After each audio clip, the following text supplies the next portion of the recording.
uri ng aktibidad na pinagsama ang magkaibang aspeto.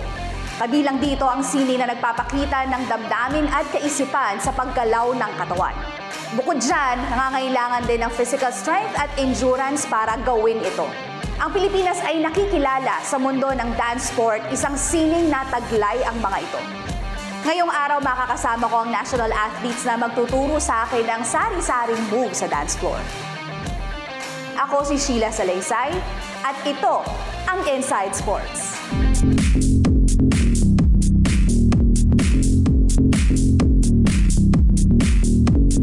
Para turuan ako, makakasayaw ko ay dance sport athletes na nakapag-uwi ng di mabilang na mga medalya sa bansa mula sa iba't ibang torneo sa mundo. Sila ay walang iba kundi si Sean Aranar at Ana Aranar.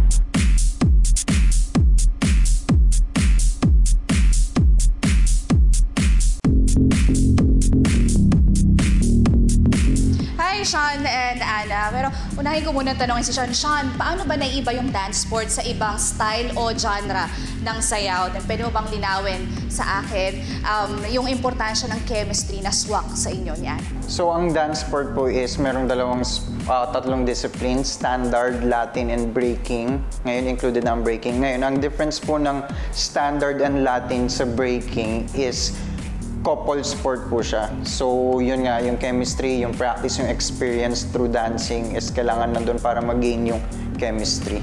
Ano yung sikreto ng tagumpay ninyo? Because you already mentioned chemistry, and baka pwede mo kaming kwentuhan briefly how your partnership started and of course it ended into real life couples or partners.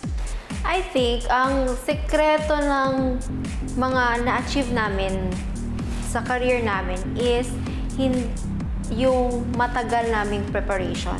Kumbaga, binibuild yung chemistry, and ang pag-build ng chemistry or yung partnering skills which will result to harmonious dancing is hindi nagagawa overnight.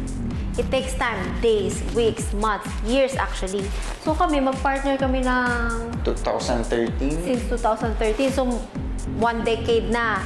So kung kunyari magkaka-SEA Games noon, na 1 year pa lang kami mag-partner, for sure magiging iba yung result. So yung iba, parang hindi pa mature yung partnership nila. So yung chemistry nila hindi pa. So yung harmony wala pa masyado. So ang para sa amin, ang meron kami na consistent na ginagawa is hard work and consistent sa training. Ngayon naman, ano naman yung mga moves na ituturo nyo sa akin? Kasi as a beginner, syempre, may mga basic ako na kailangan matuto kung gusto kong matutong magsayaw. So, ano yung mga yun? So, we'll start with slow waltz. Yun yung first dance namin sa genre namin, sa standard. Kasi ang mga sayaw dyan, slow waltz, tango, Viennese waltz, slow foxtrot, and quick step. Kapag magtuturo kami ng mga beginner, lahat lagi yan nagsisimula sa slow waltz. And meron tayong tinatawag na figure na square or box na ginagamitan natin ng 3 steps. So, yun ang gagawin natin ngayon. Very easy lang yan. So, ngayon po, i-demo sa atin ni Sean tsaka ni Ma'am Sheila is yung basic figure ng slow waltz, which is part of the 5 dances of the standard discipline ng ballroom dancing. So, ang tawag sa step na to is square basic. Kino-consist siya ng bale 6 counts all in all. So, both of them ngayon magsa-start sa left leg going forward. And go 1, 2, 3, 4, 5, 6. One more. 1, 2, 3, 4, 5, 6. Kaya ganun yung counting kasi yun yung counting natin pagdating sa slow waltz na isa sa mga characteristics ng slow waltz. Kumbaga kapag another dance ang pag-uusapan natin, tango, hindi na ganun yung counting. But then, since dance sport tayo, it's a couple dance, gagawin din nila na magka-proper hold. 1, 2, 3, 4, 5, 6. Good. 1, 2, 3, 4, 4, 5, 6. Good. So, kaya siya mahirap kasi kapag medyo hindi tayo synchronized or namali tayo ng step, pwede tayong madapa or mawawala yung partnering skills. So, yon. So, pwede pa natin pakita yung isa sa highlight na meron sa slow waltz, which is yung throw away na papakita ni Ma'am Sheila tsaka ni Sean.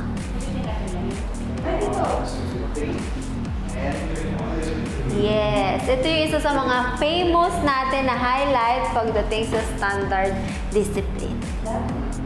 Transfer. Yes, then go. Yes. Ginagawa naman nila is yung square basic na pwedeng mag-iba-iba ng direction across the floor. Kumbaga, same steps tayo, same counting, pero pwedeng umiikot. Habang umiikot. Yan.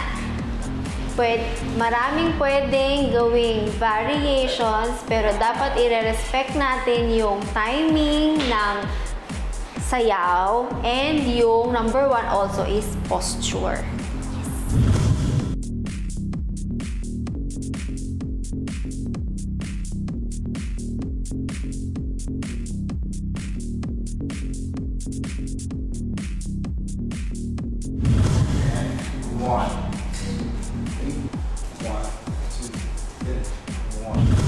Hanggat kayang umindak at sumabay sa musika, patuloy na mamamayagpag ang Philippine National Dance Sport Team sa iba't ibang torneo sa mundo upang ipakita ang galing ng Pinoy sa sining at sport na ito.